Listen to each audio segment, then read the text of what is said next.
My best friend cooks things she shouldn't. My best friend and I get along very well. We greet each other whenever we run into each other, and sometimes we even end up at the same supermarket without planning it. Occasionally, we take turns paying for each other's groceries, and from time to time, we share food. In the afternoons, I usually go out for a walk. My best friend has a window that looks directly into her kitchen. One day, while I was walking past, I didn't see her inside, so I assumed she was sleeping.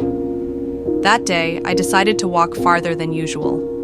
I really felt like walking for a long time, and eventually I ended up eating some fast food at a park before heading back home. When I finally returned, it was around midnight. Normally, I get back around 8 p.m. As I approached my house, I saw my best friend through her kitchen window. She was cooking meat. Something about it looked strange. Then she suddenly turned around and noticed me. She seemed startled, but I assumed it was because I had come back so late. We greeted each other as usual, and I went inside my house. Still, I couldn't stop thinking about that meat. I searched online, trying to find something similar, but nothing matched. Eventually, I went to sleep. The next day, I followed my normal routine, but this time I had a different idea. I wanted to come back late on purpose to see what she was cooking again. Part of me even wondered if she might be preparing something to share. When I returned that night, she was cooking the same type of meat again. She opened the refrigerator while she was distracted, and that's when I saw it more clearly.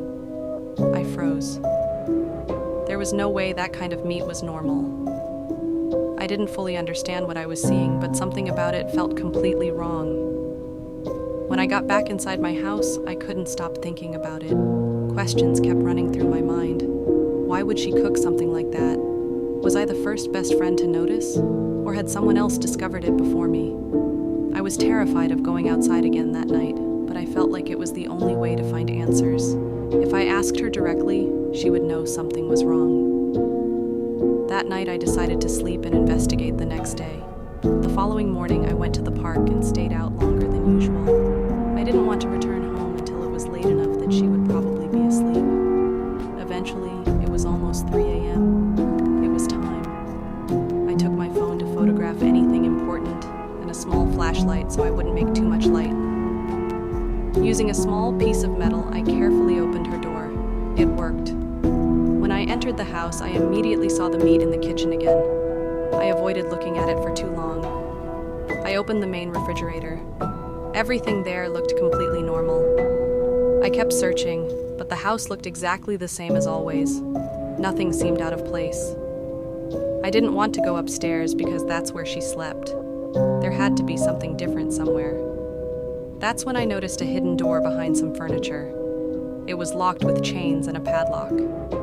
Using the same small metal tool, I managed to open it. I gently placed the lock on the floor and slowly opened the door. Cold air came from below. It looked like an old basement that hadn't been maintained in a long time. As I walked down the stairs, I noticed a strong, unpleasant smell. At the bottom, there were hanging chains, a refrigerator, and several tools. At first glance, everything looked ordinary, but the atmosphere felt wrong. I opened the basement refrigerator. That's where she was getting what she cooked in the kitchen. While looking around, I noticed another door with a lock. I hesitated. Every instinct in my body told me to leave, but I didn't. I opened the second door. Inside, there was no body, no victim, just photos, dozens of them, all over the walls.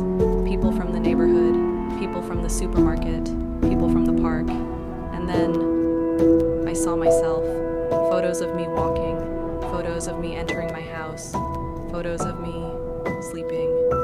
My heart started racing. That's when I heard footsteps upstairs, slow, calm, getting closer. Then her voice, "Now you know." I turned around and realized something far worse. The chains in that basement weren't for other people. They were for me.